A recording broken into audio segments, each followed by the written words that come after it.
ఇంట్లో ఏం లేవా? మష్రూమ్స్ ఒక్కటే ఉన్నాయా? ఏం పర్లేదు, మష్రూమ్స్ తోనే చాలా సింపుల్ రెసిపీ చూపిస్తా. రెసిపీ మొత్తం చూడండి స్కిప్ చేయకుండా.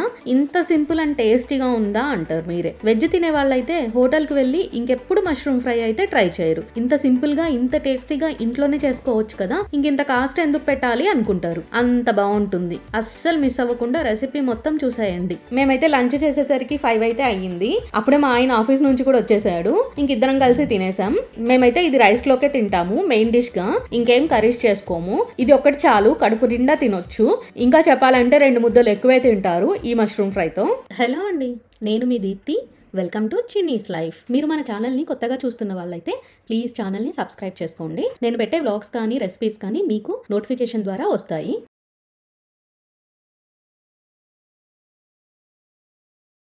Let's start. ఈ ఫ్రై కోసం అయితే నేను ఇక్కడ 2 మష్రూమ్ ప్యాకెట్స్ తీసుకున్నా. పైన లేయర్ మొత్తం ఇలా పీల్ చేసుకోవాలి, అప్పుడే మష్రూమ్ క్లీన్ అవుతుంది.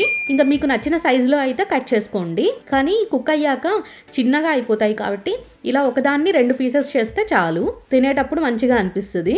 కట్ చేసుకున్న పీసెస్ వాటర్లో 2-3 టైమ్స్ వాష్ చేసుకోవాలి. వాటర్ అంతా తీసేసి పక్కన పెట్టుకోండి. ఇంకా ఫ్రైకు కావాల్సిన ఇంగ్రీడియంట్స్ చూద్దాము. ఇలా కట్ చేసి క్లీన్ చేసి పెట్టుకున్న మష్రూమ్స్, చిన్నగా కట్ చేసుకున్న ఆనియన్స్, సగానికి కట్ చేసుకున్న 2 పచ్చిమిర్చి, గార్నిష్కు కొత్తిమీర, కరివేపాకు అస్సలు మర్చిపోవద్దు, ఫ్లేవర్ చాలా బాగుంటుంది ఆయిల్లో ఫ్రై అయితే. ఇంకా జింజర్ గార్లిక్ పేస్ట్, కొంచెం జీలకర్ర, ధనియాల పొడి, గరం మసాలా, ఇంకా ఉప్పు, కారం, పసుపు కామన్ కదా. స్టవ్ మీద ప్యాన్ పెట్టుకొని ఆయిల్ హీట్ అయ్యాక కొంచెం జీలకర్ర వేసుకోండి, ఒక 1 స్పూన్ లాగా. జీలకర్ర ఫ్రై అయ్యాక ఫస్ట్ కరివేపాకు వేయాలి. ఆయిల్లో ఫ్రై అయితే చాలా టేస్టీ ఫ్లేవర్ వస్తుంది ఫ్రైకు.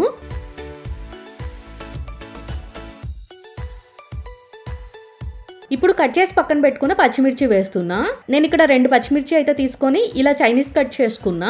జస్ట్ చూడటానికి బాగుంటుందని అండ్ ఈజీ ఇలా కట్ చేయడం. పచ్చిమిర్చి ఏమో బాగా ఫ్రై అయిపోవాలి, తినేటప్పుడు తీసేయకుండా అలానే తినేసేలాగా ఫ్రై చేసుకోవాలి. తర్వాత ఆనియన్స్ వేసుకొని కొంచెం సాల్ట్ వేసుకొని ఆనియన్స్ అన్ని బాగా ఫ్రై చేసుకోవాలి. కలర్ చేంజ్ అయ్యే వరకు ఫ్రై చేయాలి. ఇక్కడ నేను సాల్ట్ వేసే క్లిప్ మిస్ అయిందనమాట. మీరు మాత్రం వేసుకోవడం మర్చిపోవద్దు. మళ్ళీ నేను వేయలేదని మీరు కూడా వేసుకోకుండా చేసుకొని బాలేదని నన్ను తిట్టుకోకండి. ఆనియన్స్ బాగా ఫ్రై అయ్యాక ఫ్రెష్ గా చేసుకున్న ఒక 1 స్పూన్ జింజర్ గార్లిక్ పేస్ట్ అయితే యాడ్ చేయండి. ఒక 2 మినిట్స్ రా స్మెల్ పోయే వరకు ఫ్రై చేయండి.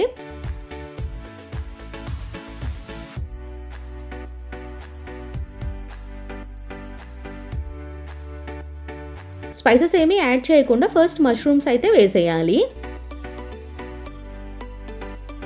ఆనియన్స్ లో మష్రూమ్స్ బాగా కలిసేలాగా కలుపుకొని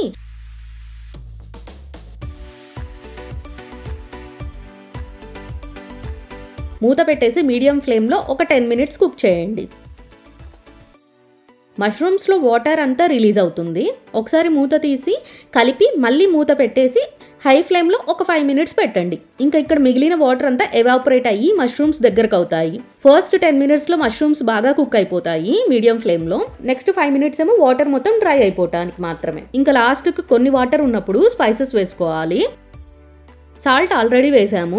ఇంక ఇప్పుడు కారం వేస్తున్నా. నేను ఇక్కడ జస్ట్ మంచి కలర్ కనిపించాలని కాశ్మీరీ రెడ్ చిల్లీ పౌడర్ అయితే 2 ఫుల్ స్పూన్స్ యూజ్ చేస్తున్నా. ఇది స్పైసీ ఉండదు, సో నేను 2 స్పూన్స్ అయితే వేసాను.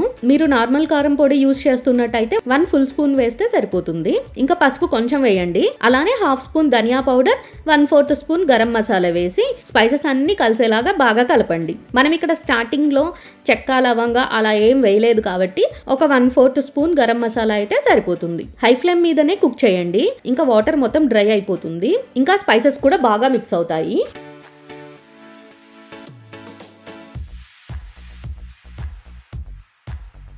మా చిన్నోడు పడుకున్నాడు కదా, ఫాస్ట్ గా అయిపోతుంది కదా అని కుకింగ్ స్టార్ట్ చేశా. వాడైతే 15-20 మినిట్స్ కూడా పడుకోలేదు, లేచేశాడు. ఇంకా వాడిని ఎత్తుకొని వంట చేయడం అయితే తప్పలేదు నాకు. అయినా డిష్ ఫైనల్ స్టేజ్కి వచ్చింది కాబట్టి సరిపోయింది. ఫైనల్ గా ఒక 1 మినిట్ బాగా కలిపి కొత్తిమీర యాడ్ చేయండి. కొంచెం ఎక్కువే వేసుకోండి, ఫ్లేవర్ బాగుంటుంది. కొత్తిమీర వేసాక ఒకసారి కలపండి. ఇంకా మన ఫ్రై అయితే రెడీ అయిపోయినట్టే.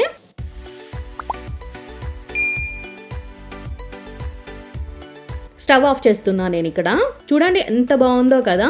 రైస్లోకి కలుపుకోవడానికి వస్తుంది. సాంబారు రసము ఇలా ఏదైనా చేసుకుంటే సైడ్ డిష్ గాను బాగుంటుంది. ఇన్ కేస్ మీరు సైడ్ డిష్ గా చేసుకోవాలి అనుకుంటే మాత్రం కొంచెం దగ్గరకు చేసుకోండి. అంటే ఇంకొక 5 minutes హై ఫ్లేమ్ మీద పెట్టి కుక్ చేసుకోండి. నేను ప్లేటింగ్ చేసి ఫొటోస్ తీసుకొని టేస్ట్ చేసి వీడియో కంప్లీట్ చేసేసరికి మా ఆయన ఆఫీస్ నుంచి కూడా వచ్చేసాడు. మీరు ఎప్పుడైనా మష్రూమ్స్ తో అయితే ఫ్రై చేయాలంటే ఇలా ట్రై చేయండి. సూపర్ ఉంటుంది రైస్లోకైనా రోటీలోకైనా.